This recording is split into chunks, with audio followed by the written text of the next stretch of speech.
Hydrogen spectrum से पहले हम कुछ डिफरेंट टाइप्स ऑफ स्पेक्ट्रम के बारे में आपसे बात करेंगे। तो आइए स्टार्ट करते हैं। इसमें सबसे पहले सोलर स्पेक्ट्रम के बारे में। सोलर स्पेक्ट्रम ये सिंपली अगर एक ऑर्डिनरी लाइट को, जो हम लोग सनलाइट कहते हैं, उसे अगर प्रिज्म से पास कराया जाए तो ये ऑर्डिनरी लाइट अपने ओरिजिनल पाथ पर न जाते हुए अपने पाथ से डेविएट करता है। साथ ही साथ ये ऑर्डिनरी लाइट के जो कंस्टिट्यूएंट कलर्स है उसमें ये स्प्लिट कर जाता है। तो जो ऑर्डिनरी लाइट, जिसे हम वाइट लाइट भी कहते हैं, प्रिज्म से क्रॉस करने के बाद ये 7 डिफरेंट कलर्स में विबजियोर, जिसे आप जानते हैं, इसमें स्प्लिट कर जाता है। इस फेनोमेनन को हम डिस्पर्सन ऑफ लाइट कहते हैं। और ये जो फिल्म हमें मिलता है, जिस स्क्रीन पर ये पैटर्न ऑफ लाइट मिल रहा है विबजियोर का, इसे हम स्पेक्ट्रम या सोलर स्पेक्ट्रम कहते हैं, क्योंकि ये सनलाइट से मिल रहा है सोलर स्पेक्ट्रम। यहाँ सिंपली क्या हुआ है कि आप देखेंगे कि इस ऑर्डिनरी लाइट में जो कंस्टिट्यूएंट कलर्स थे ये डिफरेंट वेवलेंथ के लाइट होते हैं, और इन सारे रेडिएशंस को जो अलग अलग वेवलेंथ के हैं उनको एक डिफिनिट ऑर्डर में अरेंज कर दिया गया है। वायलेट, इंडिगो, ब्लू, इस तरह बढ़ते हुए रेड तक अगर हम जाते हैं तो ये वेवलेंथ इस डायरेक्शन में इंक्रीज कर रहा होता है। यानी सोलर स्पेक्ट्रम में जो पैटर्न ऑफ रेडिएशंस मिलते हैं, इसमें ये सभी रेडिएशंस एक डिफिनिट ऑर्डर, वेवलेंथ का डिफरेंट ऑर्डर में अरेंज्ड होते हैं। ऐसे ही एक दूसरा स्पेक्ट्रम है इलेक्ट्रोमैग्नेटिक स्पेक्ट्रम। ये सिंपली इलेक्ट्रोमैग्नेटिक स्पेक्ट्रम में हम लोग जितने भी नोन इलेक्ट्रोमैग्नेटिक रेडिएशंस हैं उनको अरेंज करते हैं in increasing order of their wavelength. हमने यहाँ लिखा है arrangement of electromagnetic radiations in increasing order of their wavelength. यहाँ हम increasing order of their wavelength कर रहे हैं। अगर ये डिक्रीजिंग ऑर्डर भी हो तो भी कोई प्रॉब्लम नहीं होना चाहिए, सिर्फ एक डेफिनिट ऑर्डर होना चाहिए।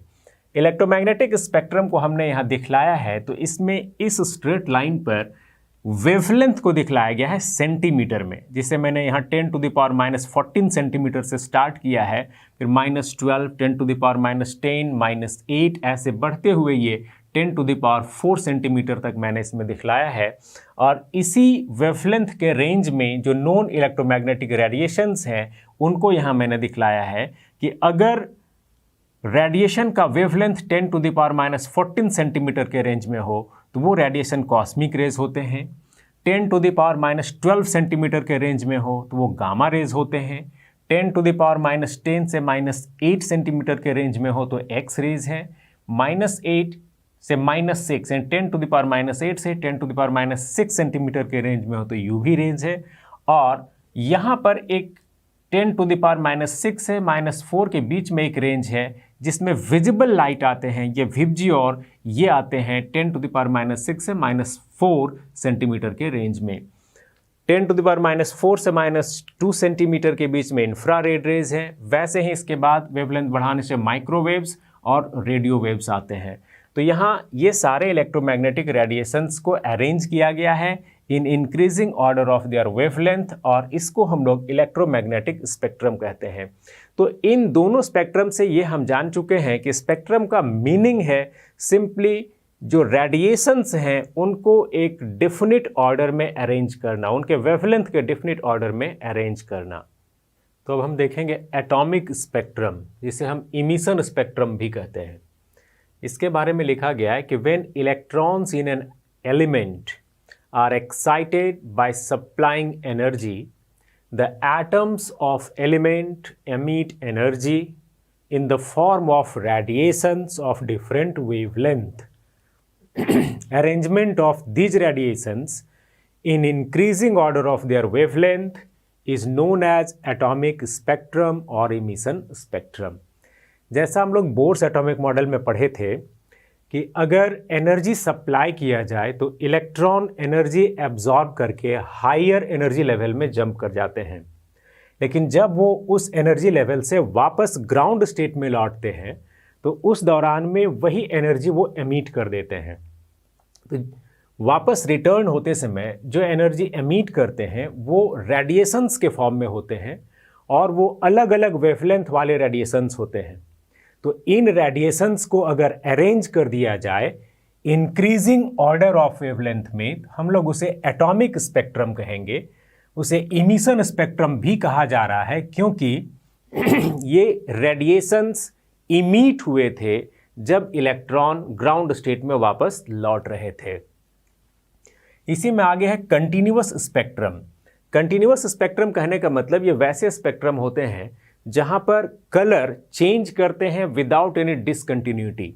जैसे सोलर स्पेक्ट्रम, जिसका एक एग्जाम्पल रेनबो भी है, वहां आप देखे होंगे जो 7 कलर्स होते हैं, जैसे वायलेट स्टार्ट होता है, ये वायलेट का अगर बैंड है, वायलेट के बाद इंडिगो स्टार्ट होता है, तो वायलेट और इंडिगो के बीच में कोई डिसकंटिन्यूटी नहीं होती है। जहां वायलेट इंड कर रहा है वहीं से इंडिगो स्टार्ट कर रहा है, जहां इंडिगो इंड करेगा वहां से ब्लू स्टार्ट हो जाएगा, ब्लू इंड करेगा वहां से ग्रीन स्टार्ट हो जाएगा।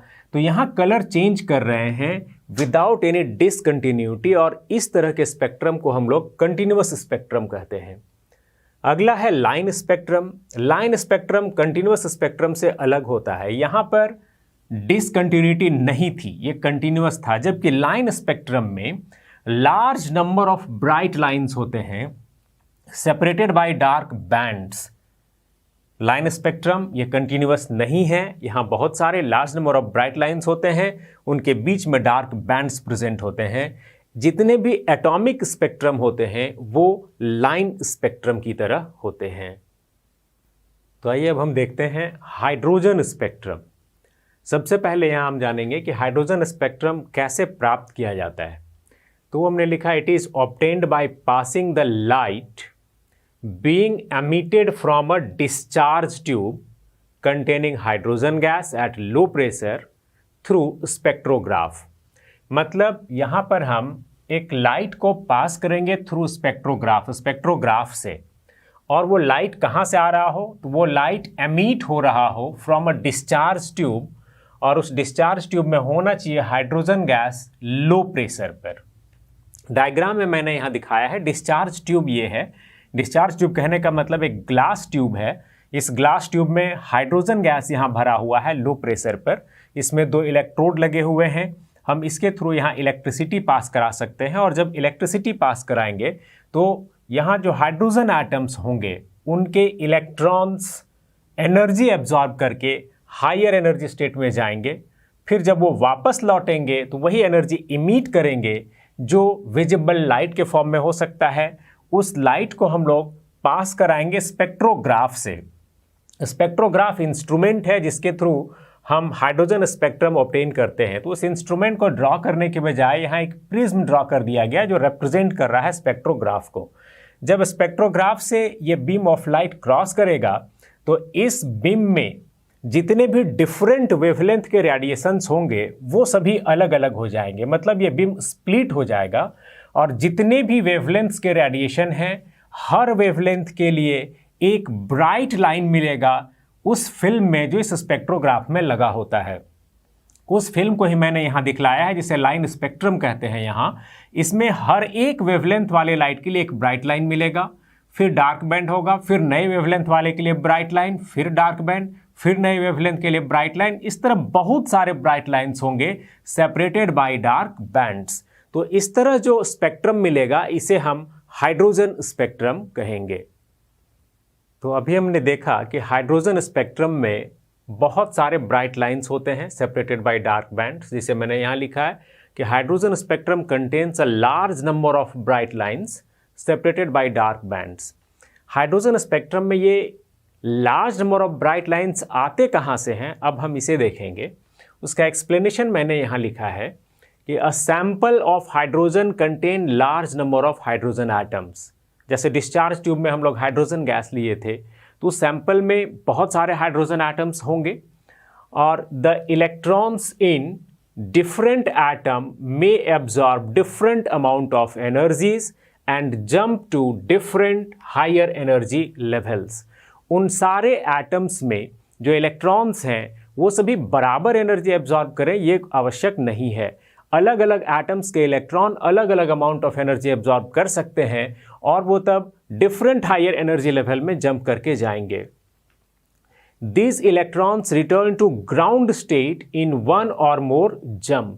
जब वो वापस लौटते हैं ग्राउंड लेवल में एक्साइटेड स्टेट से, यानी जो हायर एनर्जी लेवल में गए थे वहाँ से जब ग्राउंड स्टेट में लौटते हैं तो वो एक ही स्टेप में हायर लेवल से ग्राउंड स्टेट वाले लेवल में जंप करके आ सकते हैं, या एक से ज़्यादा स्टेप में वो वापस रिटर्न आ सकते हैं। और these different downward jumps are associated with release of different amount of energy and hence emit radiations of different wavelength। जब वो different path से ग्राउंड स्टेट में लौट रहे होते हैं तो जाहिर है अलग अलग अमाउंट ऑफ एनर्जी वो रिलीज करेंगे, और जो एनर्जी रिलीज होगी वो in the form of radiations यानी वेव्स के फॉर्म में होंगे, और अमाउंट ऑफ एनर्जी अगर अलग है तो उन सारे रेडिएशंस के वेवलेंथ भी अलग अलग होंगे।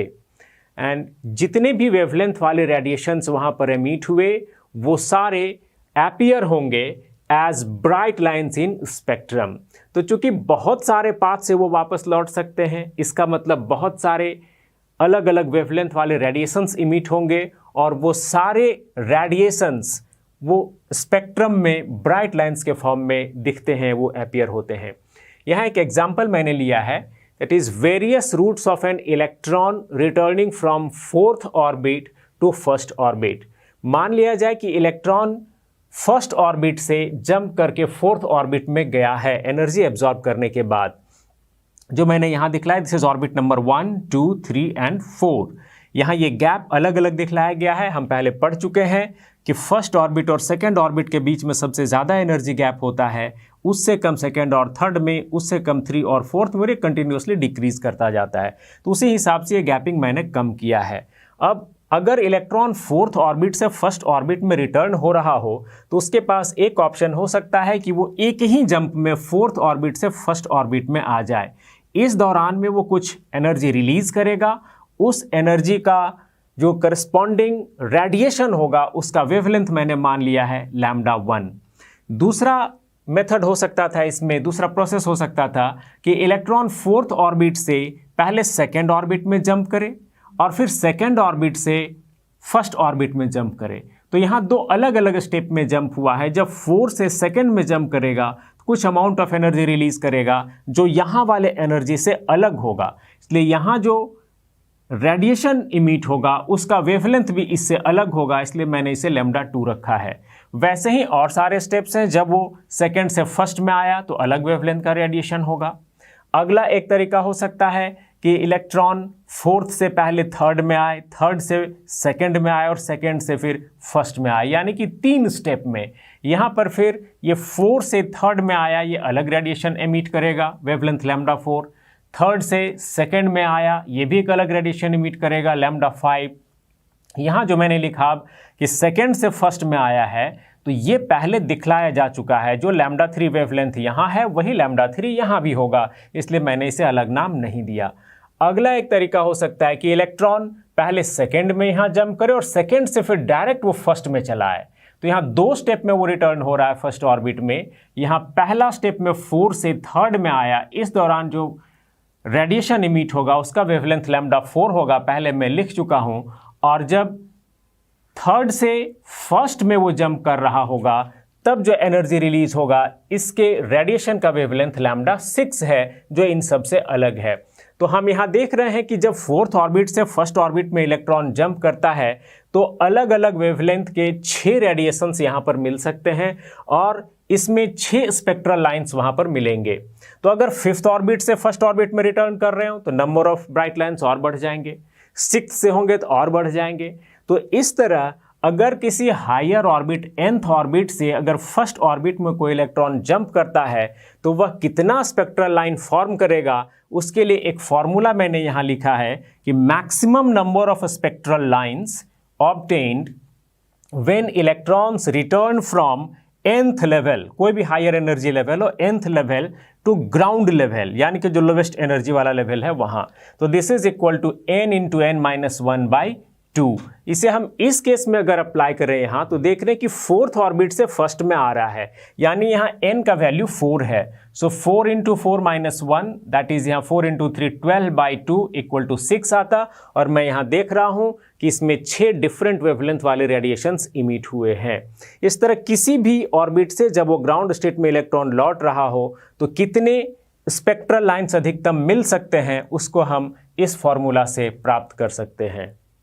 अब हम हाइड्रोजन स्पेक्ट्रम में जो large number of bright lines होते हैं उनका अलग अलग ग्रुपिंग करेंगे। यहाँ इस डायग्राम में मैंने ये जो हॉरिजॉन्टल लाइंस हैं इनसे ऑर्बिट को रिप्रेजेंट किया है। n = 1 कहने का मतलब ये फर्स्ट ऑर्बिट है, 2 second orbit, third orbit, fourth orbit, fifth, sixth, seventh, eighth and ये बढ़ता हुआ इन्फिनिटी तक हो सकता है। अब इसमें ये जो वर्टिकल लाइंस हैं ये क्या रिप्रेजेंट कर रहे हैं, जैसे ये लाइन है ये रिप्रेजेंट कर रहा है कि अगर इलेक्ट्रॉन सेकेंड ऑर्बिट से फर्स्ट ऑर्बिट में जंप करे तो एक स्पेक्ट्रल लाइन मिलेगा, ठीक है। वैसे ही अगर थर्ड से फर्स्ट में जंप करे तब भी एक स्पेक्ट्रल लाइन मिलेगा, और इस तरह के हर जंप से, चाहे वो 4 से फर्स्ट हो, 5 से फर्स्ट हो, 6 से फर्स्ट हो, 7 से फर्स्ट हो, 8 से या इन्फिनिटी से, यानी किसी भी हायर एनर्जी लेवल से अगर फर्स्ट ऑर्बिट में इलेक्ट्रॉन रिटर्न हो रहा है तब जो स्पेक्ट्रल लाइंस मिलेंगे उन सभी लाइंस को एक ग्रुप में रखा जाता है जिसे कहा जाता है लाइमेन सीरीज। इस सीरीज में ये सारे स्पेक्ट्रल लाइंस आएंगे और ये लाइमेन सीरीज इलेक्ट्रोमैग्नेटिक स्पेक्ट्रम के अल्ट्रा वायलेट रीजन में पड़ता है, इसलिए मैंने यहाँ यूवी रीजन लिखा है। वैसे ही अगर इलेक्ट्रॉन्स किसी भी हायर ऑर्बिट से अगर सेकेंड ऑर्बिट में जंप करे, फर्स्ट तक नहीं आ रहे हैं, वो इलेक्ट्रॉन कहाँ रुक रहे हैं, सेकेंड ऑर्बिट में, वो थर्ड से सेकेंड हो, 4 से, 5 से, 6 से या इन्फिनिटी से सेकेंड ऑर्बिट में अगर इलेक्ट्रॉन जंप कर रहा है तो इस दौरान जितने भी स्पेक्ट्रल लाइंस बनेंगे वो सभी बामर सीरीज में आएंगे और ये बामर सीरीज विजिबल रीजन में आता है। उसी तरह अगर इलेक्ट्रॉन्स किसी भी हायर एनर्जी ऑर्बिट से अगर थर्ड में जंप कर रहे हों तो यहाँ जितने स्पेक्ट्रल लाइंस मिलेंगे उन्हें हम पास्चन सीरीज कहेंगे। अगला है ब्रैकेट सीरीज। ब्रैकेट सीरीज मतलब किसी भी हायर एनर्जी लेवल से इलेक्ट्रॉन जंप कर रहा है, किस ऑर्बिट में, तो फोर्थ ऑर्बिट में, फोर्थ एनर्जी लेवल में। यहाँ जितने भी स्पेक्ट्रल लाइंस मिलेंगे वो सारे ब्रैकेट सीरीज में आएंगे। और अगला है फंड सीरीज, लिखते हैं पी फंड सीरीज, पढ़ते हैं फंड सीरीज। यहाँ इलेक्ट्रॉन्स किसी भी हायर एनर्जी लेवल से जंप करेंगे फिफ्थ एनर्जी लेवल में, फिफ्थ ऑर्बिट में, तो सारे स्पेक्ट्रल लाइंस जो इन सारे जंप में अराइज होंगे वो सारे फंड सीरीज में रखे जाएंगे। और Paschen series, Brackett series, fund series ये सभी इलेक्ट्रोमैग्नेटिक स्पेक्ट्रम के इंफ्रारेड रीजन में आते हैं। इस डायग्राम के बाद जिसमें हमने ग्रुप किया स्पेक्ट्रल लाइंस को Lyman series, बामर series, Paschen series, Brackett series और फंड सीरीज के, इसके बाद हम लोग अगला एक फॉर्मूला देखेंगे जो है रेडबर्ग फॉर्मूला। रेडबर्ग फॉर्मूला ये स्पेक्ट्रल लाइंस को एक्सप्रेस करता है in terms of wave number, wave number के टर्म में। वही मैंने लिखा है कि express spectral lines in terms of wave number. ये रेडबर्ग फॉर्मूला स्पेक्ट्रल लाइंस को वेव नंबर के टर्म में एक्सप्रेस करता है। वेव नंबर को हम लोग न्यू बार से रिप्रेजेंट करते हैं और ये फॉर्मूला है new bar is equal to R Z square into 1/n1 square minus 1/n2 square. यहाँ इन सब के मीनिंग क्या है वो नीचे मैंने लिखा है। New bar, new bar represent करता है वेव नंबर ऑफ रेडिएशन। ये वेव नंबर वेवलेंथ का इनवर्स होता है, यानी कि new bar wave number is equal to 1/लैम्डा यानी 1/वेवलेंथ। दूसरा है आर, आर है रेडबर्ग कांस्टेंट जिसका वैल्यू है 109677 पर सेंटीमीटर, या अगर हम इसे पर मीटर में एक्सप्रेस करें तो 1.1 × 10⁷ पर मीटर। Z रिप्रेजेंट कर रहा है एटॉमिक नंबर। अगर हम हाइड्रोजन का स्पेक्ट्रम लेंगे तो Z का वैल्यू 1 है, हीलियम आयन का लेंगे Z का वैल्यू 2 होगा, लिथियम आयन का लेंगे Z का वैल्यू 3 होगा। ये जो N1 और N2 हैं ये ऑर्बिट्स को रिप्रेजेंट करते हैं। इसमें N1 लोअर ऑर्बिट नंबर है, यानी कि जिसमें इलेक्ट्रॉन रिटर्न वापस आ रहा होगा, और N2 है हायर ऑर्बिट नंबर, यानी जिस ऑर्बिट से इलेक्ट्रॉन रिटर्न हो रहा होगा। अब हम रेडबर्ग फॉर्मूला पर एक क्वेश्चन बनाएंगे। वो क्वेश्चन है calculate the wavelength of the first and last line in the बामर series of hydrogen spectrum. तो यहाँ पर बामर सीरीज ऑफ हाइड्रोजन स्पेक्ट्रम जो कि ये है बामर सीरीज ऑफ लाइन्स, यहाँ पर स्पेक्ट्रल लाइन्स यहाँ हैं। तो इसका जो फर्स्ट लाइन है उसका वेवलेंथ क्या होगा ये फाइंड आउट करना है, और इस सीरीज का जो लास्ट लाइन है उसका वेवलेंथ फाइंड आउट करना है। तो सबसे पहला काम हमारे यहाँ होगा कि हम पहचाने कि फर्स्ट लाइन कौन सा है और उसके लिए N1 और N2 के वैल्यूज़ क्या होंगे। तो बामर सीरीज जो कि ये है, यहाँ पर फर्स्ट लाइन ये वाली लाइन है, इसको देखिए ये लाइन है, और इस लाइन में इलेक्ट्रॉन का ट्रांजिशन होता है थर्ड ऑर्बिट से सेकेंड ऑर्बिट में, यानी इलेक्ट्रॉन थर्ड ऑर्बिट से सेकेंड ऑर्बिट में जंप करता है। तो इस लाइन के लिए N1 जो कि लोअर ऑर्बिट होता है, N1 का वैल्यू होगा 2 जो मैंने यहाँ लिखा है, और N2 जो कि हायर एनर्जी लेवल होता है जहाँ से इलेक्ट्रॉन जंप कर रहा होता है, वो N2 का वैल्यू होगा यहाँ पर 3। तो बामर सीरीज के फर्स्ट लाइन के लिए हमने N1 और N2 के वैल्यू को यहाँ पर लिख दिया है। अब रेडबर्ग फॉर्मूला हम यहाँ लिखते हैं, nu bar equal to RZ square into 1/N1 square minus 1/N2 square. हम जानते हैं कि ये न्यू बार जो वेव नंबर है ये वेवलेंथ का रेसिप्रोकल होता है, तो हम इसके बदले यहाँ लिख सकते हैं 1/λ, और सबस्क्रिप्ट में मैंने यहाँ पर F लिखा है जो रिप्रेजेंट कर रहा है फर्स्ट लाइन का वेवलेंथ है, फॉर फर्स्ट लाइन का वेवलेंथ। सो न्यू बार की जगह पर मैंने लिखा 1/λF। This is equal to R का वैल्यू 109677 पर सेंटीमीटर लिया गया है, Z का वैल्यू 1 लिया क्योंकि ये हाइड्रोजन स्पेक्ट्रम है, हाइड्रोजन के लिए एटॉमिक नंबर 1 होता है, N1 का वैल्यू 2 है और N2 का वैल्यू 3 है।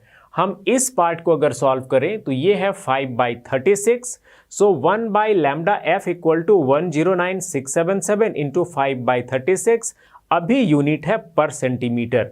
अगर इसे हम इन्वर्ट कर दें यानी कि λF को न्यूमरेटर में ले जाएं तो इस तरफ भी इसे हम उल्टा लिखेंगे, यानी 36/109677 इंटू 5, और अब यूनिट होगा सेंटीमीटर। सो फर्स्ट लाइन का जो वेवलेंथ होगा उसका वैल्यू है 36/109677 इंटू 5 सेंटीमीटर। इसे हम और सॉल्व करके नैनोमीटर में अगर चेंज कर रहे हैं तो ये आएगा 656.5 नैनोमीटर। वैसे ही जो लास्ट लाइन है बामर सीरीज का उसका वेवलेंथ जब कैलकुलेट करना होगा तो पहले हम आइडेंटिफाई करेंगे कि लास्ट लाइन है कौन सा। सो बामर सीरीज में लास्ट लाइन ये वाली लाइन है, और ये वाली लाइन कहाँ से है, तो ये ऑर्बिट नंबर इन्फिनिटी से इलेक्ट्रॉन जंप कर रहा है, कहाँ, ऑर्बिट नंबर 2 में, यानी कि N1 का वैल्यू तो 2 ही रहेगा बामर सीरीज के लिए जो मैंने यहाँ लिखा है। N2 का वैल्यू लास्ट लाइन के लिए क्या होगा, इन्फिनिटी, क्योंकि इन्फिनिटी नंबर ऑर्बिट से इलेक्ट्रॉन जंप कर रहा है। So N2 is equal to infinity. Again मैंने यहाँ पर रेडबर्ग फॉर्मूला लिखा, इसमें सारे वैल्यूज को पुट किया, N1 की जगह पर 2 है, N2 की जगह इन्फिनिटी है, ये वाला पार्ट 1/∞ स्क्वायर ये 0 हो जाएगा। So 1/λL, L for last line, यानी wavelength of last line, this is equal to 109677 into 1/4, और जब मैंने इसका रेसिप्रोकल लिया यानी λL निकाला, wavelength of the last line निकाला, तो ये वैल्यू है 4/109677 सेंटीमीटर, या इसे अगर मैं नैनोमीटर में कन्वर्ट कर दूं तो ये वैल्यू है 364.7 नैनोमीटर।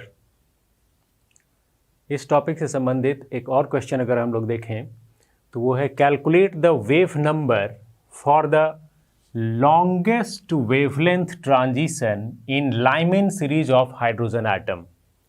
तो सीरीज है लाइमैन सीरीज, लेकिन इसमें किस स्पेक्ट्रल लाइन की बात कर रहे हैं, वो स्पेक्ट्रल लाइन जिसमें वेवलेंथ लॉन्गेस्ट हो, यानी कि स्पेक्ट्रल लाइन्स जो वहाँ एमिट हो रहे होंगे उसका वेवलेंथ सबसे अधिक हो।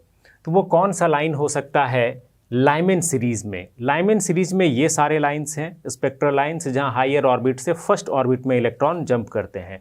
तो एक तो तय है कि N1 का वैल्यू 1 होगा, क्योंकि लाइमैन सीरीज में इलेक्ट्रॉन रिटर्न होते हैं फर्स्ट ऑर्बिट में, सो N1 इक्वल टू 1 होगा लाइमैन सीरीज के लिए। लेकिन N2 कौन सा होगा, तो वो हमने यहाँ लिखा है लॉन्गेस्ट वेवलेंथ और वेवलेंथ और एनर्जी के बीच में जो रिलेशनशिप है वो है E equal to H C by lambda. H और C कांस्टेंट होते हैं, मतलब E is inversely proportional to lambda. यानी कि अगर हम लॉन्गेस्ट वेवलेंथ की बात करेंगे तो वो वैसा वेवलेंथ वाला ट्रांजिशन होगा जिसमें एनर्जी सबसे कम रिलीज हुई हो। ठीक है, वही मैंने यहाँ लिखा है कि longest wavelength transition corresponds to minimum energy transition, जिसमें सबसे कम एनर्जी रिलीज हुई होगी उस स्पेक्ट्रल लाइन का वेवलेंथ मैक्सिमम रहा होगा। तो यहाँ पर सबसे कम एनर्जी जिसमें रिलीज हो रही हो वो होगा जब सेकेंड ऑर्बिट से फर्स्ट ऑर्बिट में इलेक्ट्रॉन रिटर्न हो रहा होगा, क्योंकि इसके बाद जितने भी ट्रांजिशन अगर थर्ड से फर्स्ट में होता है तो इसमें एनर्जी डिफरेंस ज़्यादा होगा। 2 से 1 वाला जो एनर्जी डिफरेंस है ये तो रहेगा ही, ये 3 to 2 वाला एक्स्ट्रा एनर्जी ऐड हो जाएगा। वैसे ही 4 से फर्स्ट में होगा तो और भी ज़्यादा एनर्जी होगा। तो हमें वहाँ पर मिनिमम एनर्जी वाला ट्रांजिशन का ज़रूरत है, और वो ट्रांजिशन ये स्पेक्ट्रल लाइन शो करता है। इसलिए इस स्पेक्ट्रल लाइन के लिए हम लोग N2 का वैल्यू लिखेंगे and that is 2। So longest wavelength transition वाले स्पेक्ट्रल लाइन के लिए N2 का वैल्यू 2 होगा और N1 का वैल्यू 1 होगा, अगर वो लाइमिन सीरीज का स्पेक्ट्रल लाइन है तो अब ये दोनों वैल्यू पता चल जाने के बाद हम रेडबर्ग फार्मूला यूज कर सकते हैं, that is nu bar equal to R Z square into 1 by N1 square minus 1 by N2 square. सारे वैल्यूज को अगर मैं यहाँ पुट कर दूं, N1 का वैल्यू N2 का वैल्यू पुट कर दूं और इसे सॉल्व किया जाए तो ये है 8225.25 पर सेंटीमीटर। ये वेव नंबर का वैल्यू आया जो कि हम लोगों को कैलकुलेट करना था।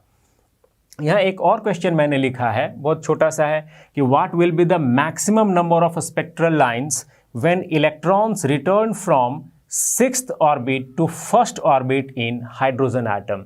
तो इसके लिए एक फार्मूला मैंने पहले बताया था आपको कि maximum number of spectral lines equal to होते हैं n इंटू n माइनस 1/2। यहाँ n है जिस ऑर्बिट से इलेक्ट्रॉन रिटर्न हो रहे होते हैं, यहाँ वो 6th ऑर्बिट है तो n की जगह अगर हम 6 का वैल्यू पुट करें तो ये सॉल्व करने पर 15 आता है। मतलब अगर 6th ऑर्बिट से फर्स्ट ऑर्बिट में इलेक्ट्रॉन्स वापस आ रहे हों हाइड्रोजन एटम में तो maximum number of spectral lines होंगे 15। तो स्टूडेंट्स, आज हमने हाइड्रोजन स्पेक्ट्रम और उससे रिलेटेड कुछ क्वेश्चन को डिस्कस किया। आशा है कि ये आपको समझ में आए होंगे।